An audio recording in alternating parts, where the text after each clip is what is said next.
this is an iHeart podcast. Guaranteed human. With no fees or minimums on checking accounts, it's no wonder that Capital One Bank Guy is so passionate about banking with Capital One. If he were here, he wouldn't just tell you about no fees or minimums. He'd also tell you about how Capital One cafes are open 7 days a week to assist with your banking needs. Yep, even on weekends. It's pretty much all he talks about, in a good way. What's in your wallet? Terms apply. See CapitalOne.com/bankguy. Capital One N.A., member FDIC.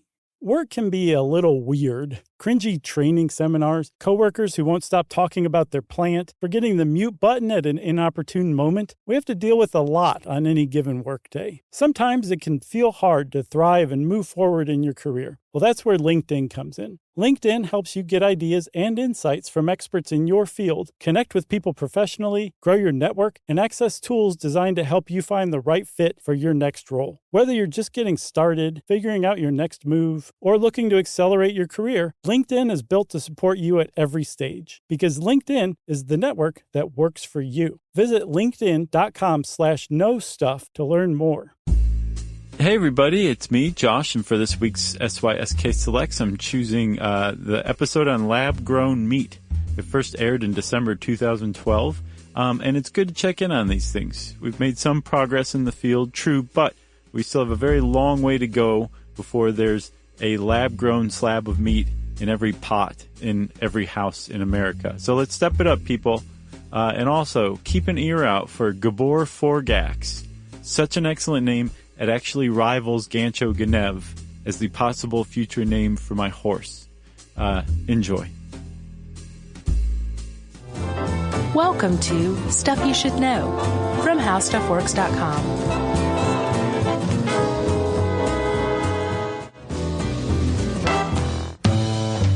Hey, and welcome to the podcast. I'm Josh Clark. With me, as always, is Charles W. Chuck Bryant. And this here is Stuff You Should Know, the podcast. Welcome. Bienvenue. Willkommen. What is that from? The producers? Oh, I don't know. Cabaret? Is that from something? Yeah. I think maybe Cabaret. I've never seen it. I don't know. I just was saying welcome in different languages. So you're feeling good right now? I'm feeling better now that we have gotten the condom podcast out of the way. I was a little bit sweaty. Oh, yeah? During that one. Oh, really? Got me all worked up. So now we can talk about lab-grown meat. What a great 1-2 punch. Jerry's just giggling. We are talking lab-grown meat, man. Yeah. We're talking about possibly the future of humanity, or what the future of humanity will eat. And this has kind of been a big thing ever since 2001, which we'll get to in a second. Let's flash forward by flashing back to 2008, when PETA, the People for the Ethical Treatment of Animals, posted a $1 million reward to the first researcher that could come up with lab-grown, a.k.a. in vitro, a.k.a. cultured meat. Yeah. That was commercially viable, meaning it was for sale in 10 states by June 30th, 2012. That didn't happen. No, it didn't happen. But PETA is very excited because they said that in October 2012, the first taste test of in vitro hamburger took place. And I think we know who that was, don't we? Was that the man? I believe it was a guy named Gabor Forgax. Yeah, that's a funny name, but he is one of the leaders in the lab-grown meat He's basically industry. one of two. Yeah. There is a Bill Gates and a Steve Jobs in the in vitro meat game. And Gabor Forgax, I take it, is the Steve Jobs. Yeah, he's from the University of Missouri, and he's a tissue engineering specialist, and he has a company called Modern Meadows. Great name. It's one of the better company names I've heard of in my life. Yeah, it really fits. It's not too clever. You know, I hate the ones that are too, like, nod and a winky, you know? Right. Like Robo-Cow? Yeah. Is that another one? No, I just made it up. Oh, see? That's awful. That's great. I channel my inner John Strickland. That's very good. I just pictured Strickland, like, just sticking his head in the door and saying, Robo-Cow. So anyway, Modern Meadows is his company, and their aim is to get this stuff tasty enough and cheap enough to make it a viable solution for either people who want to eat meat but have reasons to not, or to help solve the impending hunger crisis. Not impending. It's kind of already here. Right. And apparently it may not have been Forgax. It could have been. I don't know. But Forgax definitely did a taste test himself earlier in 2011. He went to a TED Med conference and talked about his synthetic meat and then ate some on stage. Which is kind of weird because it's like, well, yeah, it's kind of weird. It's like, I mean, I guess if you were like hawking hot dogs or something, you would eat them in public. Sure. So that's not that odd as it seems at first blush. It sounds a little bit of a Carnival Barker feel to that, though. They say that every great scientist is one part B.F. Skinner, one part P.T. Barnum. Oh, yeah? Well, that's what Principal Skinner said. Oh, really? Yeah, on The Simpsons. Yeah, no. That's good. That's a good saying, though. I like it. Yeah. The Bill Gates, or was that the Bill Gates? I think Forgax is Steve Jobs. Okay, so the Bill Gates is Marky Post from Night Court, Right. from TV's Night Court? Right. Oh, no, Mark Post. Yeah. From Maastricht University, which is in the Netherlands. Right. It's like these two universities got their researchers swapped. Seriously. Mark Post is in the Netherlands, and Gabor Forgax is in University of Missouri. That's so weird. It is weird. Maybe they did an exchange program or something. There you go. So Post is a vascular physiologist, and they say that they're not competing. No, and if you look at their stuff, they're coming up with two very different means to the same end. Okay. Eventually. But who knows? Maybe they're friends. I would imagine it's a pretty small community, the synthetic meat community. Yeah, they're probably on each other's speed dial, I bet. Right. And there's supposedly only about 30 groups working on this right now. But Yeah. what's mind-boggling is just how much of an impact a real breakthrough, and by breakthrough, it was like you were saying, Forgax said, like, you have to get it cheap and you have to get it tasty. Mm-hmm.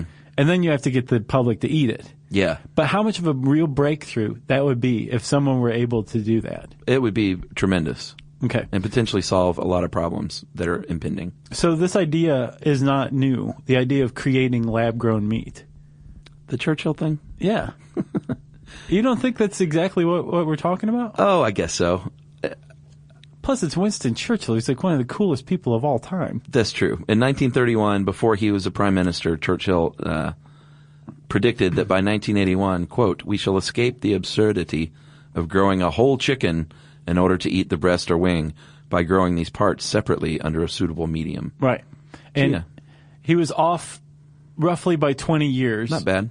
No. And he may have meant like mass-produced, like we'd be doing that by then in 50 years. But in 2001, 20 years after his prediction, or the deadline of his prediction, a guy from Touro College? I've never heard of them. I don't know. New York Touro College. Touro. Never heard of it either. Well, his name is Morris Benjaminson. His dad's name is Benjamin. He came up with this idea to take goldfish muscle, cut fresh out of a live goldfish. Yeah. This is pretty bad for the goldfish. Sure. And then thrown into a vat of nutrient-rich fetal bovine serum, which is wow. I wonder why he used goldfish. That's what I don't get. Why didn't he use like tilapia or something someone might want to eat? I don't know. Maybe that was the only thing that was handy. There was an office goldfish. He brought it in his little plastic bag. Yeah.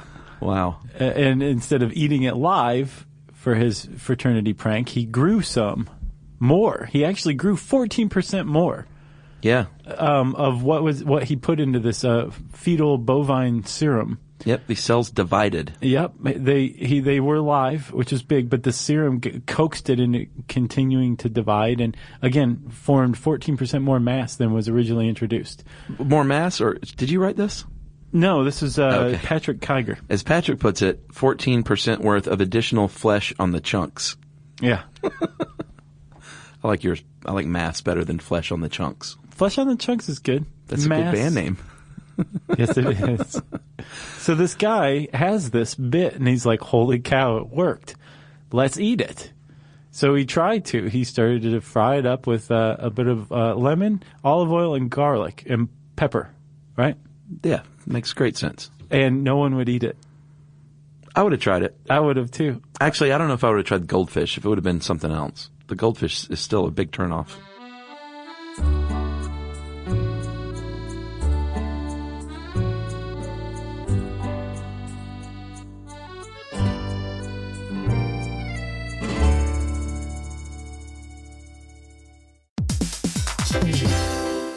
Hey everybody, here's a fact for you. In the United States, there is a break-in every 26 seconds, and that means that somewhere right now, an intruder is getting closer. And the problem with most security systems is that they only alert you after the break-in has started, and that's too late. Well, that's what makes SimpliSafe different. They use alerts. SimpliSafe's US-based live agents, they identify threats on your property and help deter them before they actually break in. So the intruder never gets into your house. The crime is stopped before it even starts. That's right. And another great thing about SimpliSafe is they have no long-term contracts. They give you peace of mind and great value with their monitoring deterrence plans because they just start at about $1 a day. Yeah, SimpliSafe sent us a setup years back, and I still use mine every day. Yeah, and apparently setup, you can do it by yourself in under 30 minutes, so it's a really good value and it doesn't take long. So if you want to experience the SimpliSafe peace of mind, you can take advantage of the SimpliSafe discount offered to Stuff You Should Know listeners. Right now, you can get 50% off your new system by visiting simplisafe.com/stuff. That's half off at simplisafe.com/stuff. There's no safe like SimpliSafe.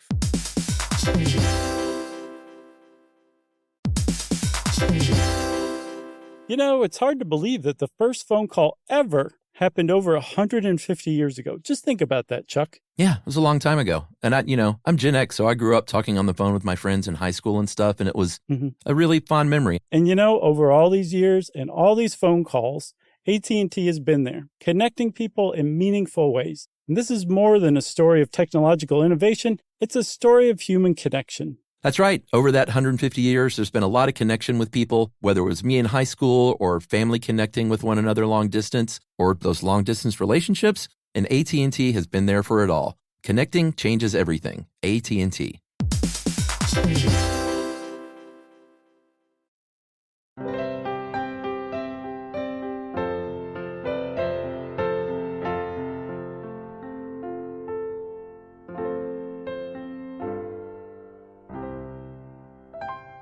So his initial thought was this would be great for astronauts if they could eat goldfish or I guess fake meat out in space.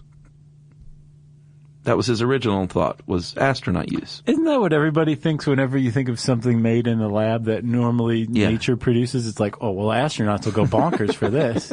Yeah. Well, apparently Benjamin said had the same idea, like you said. But as news of this got out, PETA and other animal rights organizations were like, whoa, wait, what did you just do? Mm-hmm. We are full supporters of this idea. Yeah. Because, again, people for the ethical treatment of animals, the American Society for the Prevention of Cruelty to Animals. Sure. When you eat a steak, when you eat pork or bacon or ham, all these things come from an animal. It's often lovable animal. But people still like to eat them. People still get nutrients from them. So if you take the idea that an animal, a live sentient animal, suffered and died so that you could eat it and still eat it, man, that's the bonanza right there. It is. At least for people who object to eating meat out of cruelty. And still want to eat meat. Object on the grounds of cruelty to eating meat. Yeah, I get it. In 2008, in Norway, they had a conference, first time ever, on test tube meat. And they released a study saying, you know what? We could potentially manufacture this stuff for $5,000 a ton, which would make it competitive on an economic basis with real meat. Yeah. By 2012, which is right now, there are about 30 different research teams working on this. Right. But like we said, I get the feeling that Post and Igor, what was his name? Gabor. Forgax are definitely the leading edge. And I did a little calculating here, Chuck, if you don't mind. Let's hear it. I found how much it cost in Illinois in 2007 to raise a pound of beef. Okay. And it was something like 65 cents a pound, right? Which, that's how much it cost to raise it. Right about now, it's about $2.88 a pound for ground beef retail. Okay. That's like a markup of like 4.5 times, roughly, Is that right? for Chuck or are we just talking? I'm just Okay. Yeah. Gotcha. This is just rough back of the envelope kind of stuff. If you took that $5,000 a ton in vitro meat figure, and that's how much it cost to manufacture, and then also did that same 4.5 time markup, you come to about $11 a pound, which is pretty competitive. Yeah. Because, I mean, think about it. You're paying that much for filet, right? Well, yeah. If this were marketed correctly, it would seem even cooler than filet. Sure. And especially if it tasted good. Yeah, and people pay a lot of money for Kobe beef. Yeah. Most times they're not even getting Kobe beef. You know about that whole thing. Right. A lot of times it's a big scam. I could see that because, Yeah. I mean, who knows? There's probably a handful of people in the world who could differentiate the taste of Kobe beef from other beef. Yeah, exactly. Even like really renowned restaurants are serving what they call Kobe beef for a lot of money. It's not Kobe beef. That is messed up. It is messed up. That's like a lobster. The price of lobster is like in the basement right now. Yeah. And restaurants are still charging as much as ever for it and making tons of money. But the lobstermen are just getting like the short end of the stick because there's a huge supply of them right now. Yeah, but isn't lobster one of those where they usually don't say market price on the menu? Isn't it usually like just straight up whatever? It'll say market price, Some of them even do. if it does, and they're still charging you a bunch. Like what market price used to be when the price of lobster actually was high. I wonder if you could come in with some numbers and say, no, that's not market price. Apparently, you can argue with just about anybody. Really? Yeah, and often win. Wow. You know, our buddy Julie was in Maine. She vacations in Maine some, and she said they're like giving her lobsters on her last trip.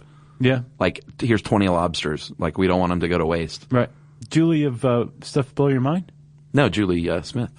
Oh, okay. Yeah. Yeah. Our producer. Yeah, there you go. Of TV. Yeah, it's because there's like a huge boom in the lobster population. Yeah, man, I love there. a lobster roll.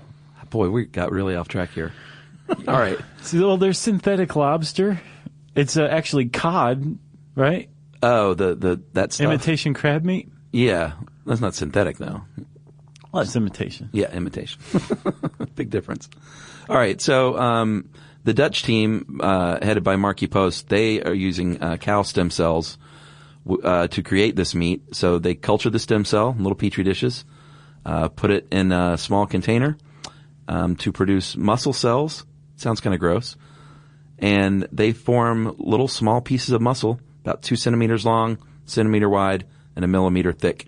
And they say that it looks a little more like calamari than any kind of a hamburger, and the taste initially is pretty bland. Right. And the reason the taste is bland is because it's missing a lot of essential ingredients to meat. Like blood? Blood, fat. Yeah.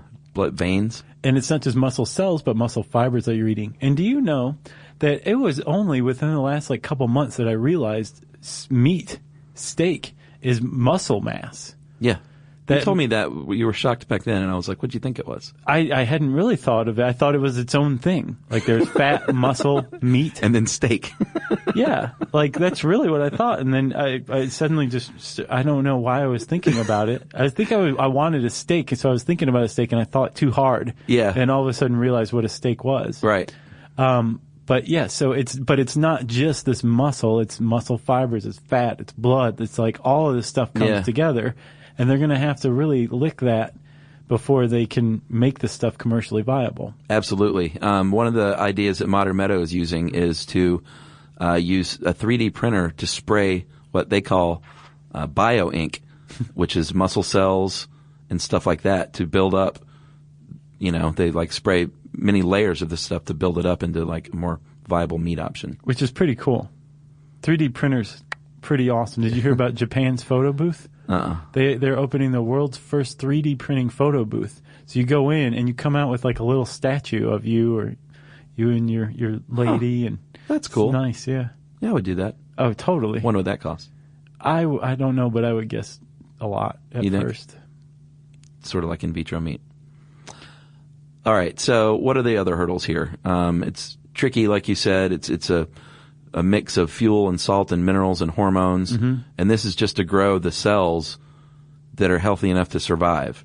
Like that's not even talking about getting it to look like a steak or a hamburger patty. Because like you said, it's not just, it's a very complex group of stuff in there. Right. It's not just like muscle and that's it. And it's extremely expensive right now. I think we kind of touched upon, but Mark Post said that his hamburger, the first one that he would ever make, would cost about $350,000. Yeah. But he's looking for a celebrity chef to cook it to kind of drum up business.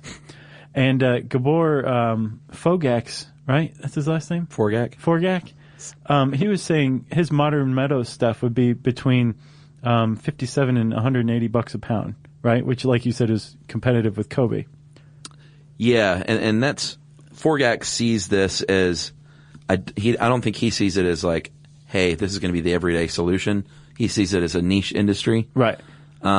He also said that his first product is more likely going to be leather because it's not as regulated and it's a little easier to accept as for the public at large. He also is saying that as far as creating food goes, like our imaginations immediately jump to building a steak, building a hamburger, building like a pork chop or something like that, right? He was saying probably the first stuff that we're going to see is going to be like flour. And he pointed out in this one CNN article we read, like, you don't eat flour, but flour is in like everything that you eat. And he was saying like this will be stuff to create meatballs with, or pate. It's like instead of taking a chicken and chopping it up and then using it in that pate, you would, use it. Although more as an ingredient rather than like the steak on the plate. Exactly. Yeah. At least for now. Makes sense. This could potentially be a great thing for many reasons. One of which is, not the least of which, is that lab-grown meat would have about 78 to 96% fewer greenhouse gases, 99% less land, obviously, 82 to 96% less water, and 18% of the world's greenhouse emissions come from the livestock sector now. And from what? Well, gas and gas. Yeah, exactly. Two types of gas. Yeah, like we have Cow a big poop. methane problem from cow poop and gas. And then all the gas used to, obviously take care of the industry. Petroleum, that is.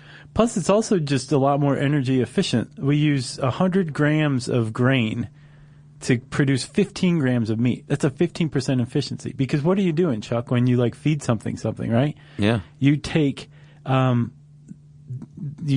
energy found in a plant and feed it to an animal, so it's energy transfer, but you lose 85% apparently. Yeah. They're thinking with lab-grown meat, the energy efficiency will be like 50%. That's awesome. Yeah. And some of the other costs to grow a pound of beef, regular beef, necessitates 2,500 gallons of water, 12 pounds of grain, 35 pounds of topsoil, and the equivalent energy-wise of 1 gallon of gas. To grow a pound of meat. Just 1 pound of ground beef. Right. So you've got a lot of people abstaining from eating meat because of the animal cruelty aspect. You have a lot of people saying it's just socially irresponsible to eat meat. Yeah. And then you have people who, well, I guess that's it, right? That's the only reason people don't eat meat. Yeah, well, people like my wife who don't like the taste. Oh, okay. Well, this is not going to appeal to her at all then. Right? No. But you were saying like that the environmental or ecological consumption that it takes to create a pound of meat. Apparently they think that meat production is going to have to double in the next 40 years because of increasing incomes around the world. Typically when your GDP goes up, your consumption of meat goes through the roof. And China and India are on the way up, and they're thinking that meat is going to get in higher demand. Well, yeah, this and could there's help satisfy that. Not enough land. Right. Like right now, I think it said 70% of dry land on the earth is used for either grazing or some factor of livestock. 70%. Right. So, like, what are you going to do?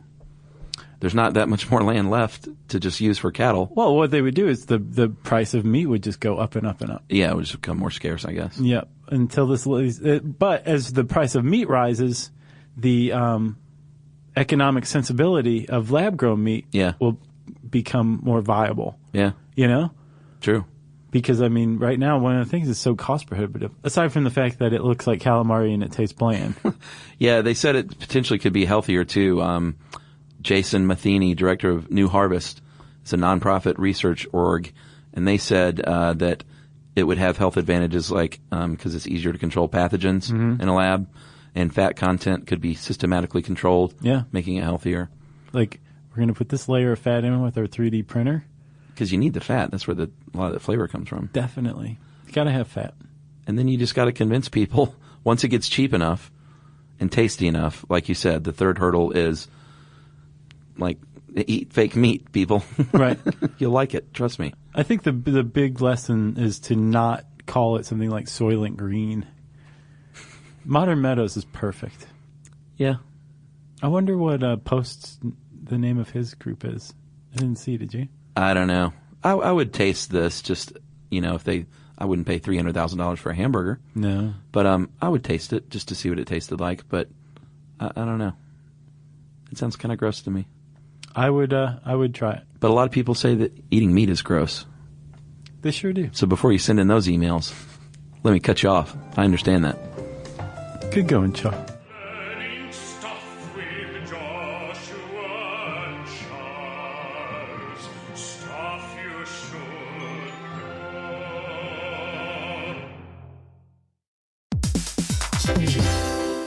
Hey, everybody, here's a fact for you. In the United States, there is a break-in every 26 seconds, and that means that somewhere right now, an intruder is getting closer. And the problem with most security systems is that they only alert you after the break-in has started, and that's too late. Well, that's what makes SimpliSafe different. They use alerts. SimpliSafe's U.S.-based live agents, they identify threats on your property and help deter them before they actually break in. So the intruder never gets into your house. The crime is stopped before it even starts. That's right. And another great thing about SimpliSafe is they have no long-term contracts. They give you peace of mind and great value with their monitoring deterrence plans because they just start at about $1 a day. Yeah, SimpliSafe sent us a setup years back, and I still use mine every day. Yeah, and apparently setup, you can do it by yourself in under 30 minutes, so it's a really good value and it doesn't take long. So if you want to experience the SimpliSafe peace of mind, you can take advantage of the SimpliSafe discount offered to Stuff You Should Know listeners. Right now, you can get 50% off your new system by visiting simplisafe.com/stuff. That's half off at simplisafe.com/stuff. There's no safe like SimpliSafe.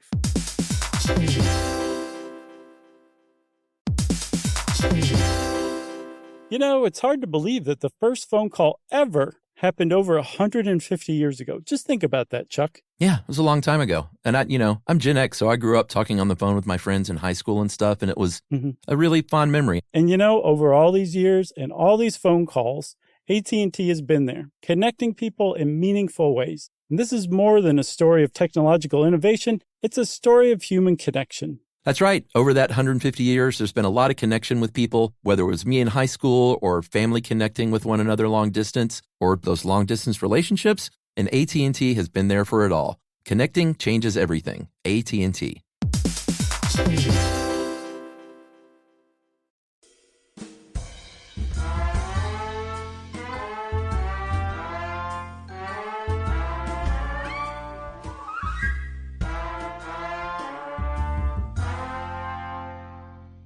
If you want to learn more about lab-grown meat or any kind of things like that, you should check out the Innovations channel on How Stuff Works. It's pretty awesome. Go to How Stuff Works homepage, and you will see in the top navigation bar, Innovations is one of the channels that we have. Click on that. Or you can just search for lab-grown meat in the handy search bar at How Stuff Works. And I said handy search bar, which means it's time for listener mail. Josh, I'm going to call this mentorship email. Hi, guys. My name is Colin, and I've been listening to you guys since the Viking episode. I've never really been diligent with emails, but I always wanted to write in. I'm in my senior year of high school and involved in a class called Independent Study Mentorship. This program works like an internship for high school students. We're responsible for finding a mentor in whichever career field we are interested in. We do hands-on work with our mentors, and throughout the year we compile a portfolio that will eventually be a binder filled not with women, but with everything we take part in and research throughout the year. It will end up about as thick as a good-sized dictionary or two. My whole reason for writing you guys is to thank you for doing the podcast. I've been able to get by without research for about a dozen or so topics for essays and projects because you guys usually cover far more than my school curriculum does. I've even been moved up to several advanced classes. Wow. Thanks to you. Keep on doing what you're doing. It's great. And if I happen to get a mention at the end of an episode, I'd be pleasantly surprised. Haha. I've always kind of wanted a mention. There you go, Colin. That's all you need to do is ask. Yeah, way to go. Well, you have to ask and excel at school because of us. Yes, and he says, feel free to mention my name if you find this worth mentioning. And yes, I did say y'all because I'm from Texas, and everyone from Texas is required to inform everyone else that they are from Texas. That's true. Is it? Oh, yeah. All right, well, Colin from Texas, good luck with your mentorship, buddy. And I think it's in marketing, he said. And drop us a line. Let us know how it went. That's awesome. Yeah. Let's see. What do you want to ask for, Chuck? Would you eat in vitro meat? Let's get that debate going, huh? Sure. And you know what? We're going to cover factory farming because I got a lot of heat because I went off on bullfighting, and a lot of vegetarians said, "Well, how can you go off on bullfighting and eat meat?" So I'm going to make up for that by doing like a factory farming podcast. Well, that's great. Can I do it too? You can sit in. You can tweet to us at SYSK Podcast. You can join us on Facebook.com/Stuff You Should Know. And you can send us a good old-fashioned email to stuffpodcast@discovery.com.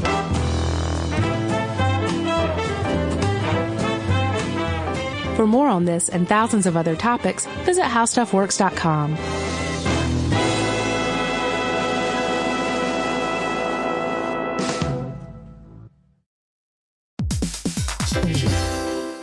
Hey, quick question for the parents listening right now. When's the last time your kid asked for something and you actually felt good saying yes? Because lately, a lot of families have been hearing the same thing. Can I have Lingo Kids, please? And here's the thing. Lingo Kids is the #1 entertainment platform for young kids with more than 4,000 interactive games, songs, and shows. Astronauts, wild animals, superheroes, dinosaurs. It's literally everything kids love all in one place. So when they ask for it, you can actually feel good saying yes. Download Lingo Kids for free and start exploring today, or unlock even more amazing content with Lingo Kids Plus. And if you go with the yearly plan, you can save up to 60%. Just search Lingo Kids in the App Store or Google Play. Lingo Kids, everything kids love. You know, you could be adored by everyone and still completely ignored by your cat. Trust me, I know. But if you feed your cat Sheba, you can go from being ignored to truly adored in 12 days, guaranteed, or your money back. Sheba has a full menu of products, appetizers, entrees, treats, even a kitten's menu. It's so cute, so Sheba has a product for even the pickiest eater. Like Sheba Puree, it's made with bone broth, their chef-inspired flavors, it's got a smooth and creamy texture that cats love, and contains no corn, wheat, soy, or artificial flavors. It's food that your cat's gonna love. To learn more, check out Sheba.com. That's SHEBA.com. This is an iHeart podcast. Guaranteed human.